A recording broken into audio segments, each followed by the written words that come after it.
There is one respect in which the brute shows real wisdom over man.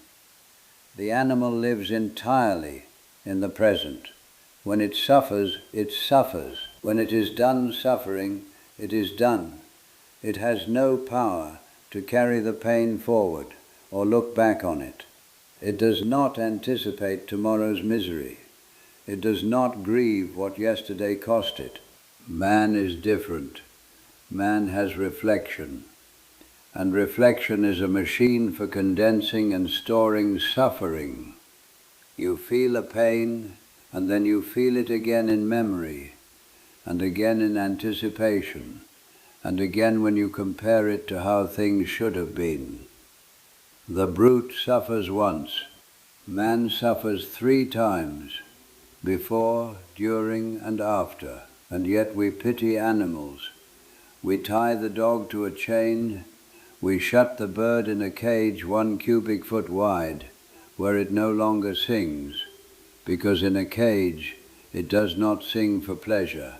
When I see how man treats the dog, his best friend, I feel the deepest sympathy with the brute and burning indignation against its master.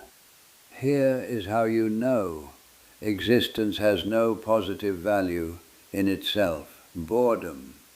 If life were genuinely worth living, if existence in itself satisfied us, there would be no such thing as boredom. Mere existence would be enough. We would want for nothing. But we do not feel life.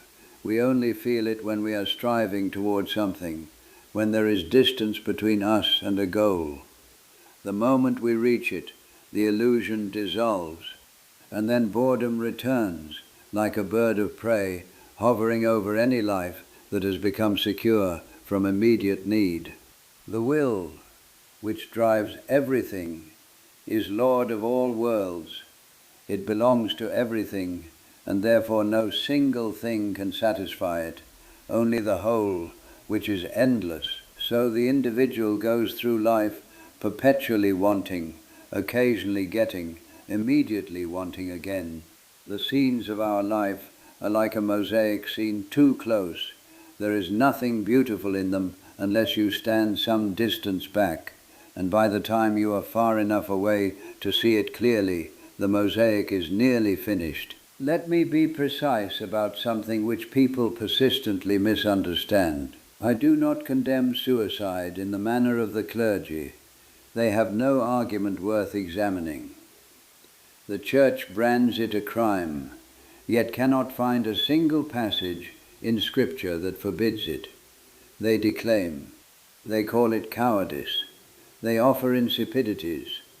What penalty, I ask, can frighten a man who is not afraid of death itself? The ancients, the Stoics, the Greeks, many honored voluntary death. Pliny wrote that among all the gifts nature gives to man, none is greater than an opportune death. This is not nothing. But here is where I must correct a common error. Suicide does not deny the will.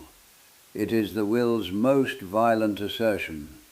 The man who ends his life wants to live. He simply cannot endure these conditions. He is not fleeing the will. He is fleeing particular suffering, while the will itself remains intact, untouched, still screaming. True liberation, if it exists, comes not from destroying the body, but from destroying the wanting. That is a far harder task, and most men are not equal to it. The human intellect, rightly understood, moves from particular observations toward general ideas. You see specific things, and from them you build wider conclusions. This is the natural direction. Education reverses it entirely. We fill children's heads with general ideas, principles, doctrines, ready-made conclusions, before they have seen enough of the world to test any of it. And so they walk into life carrying a full set of opinions about things they have never encountered.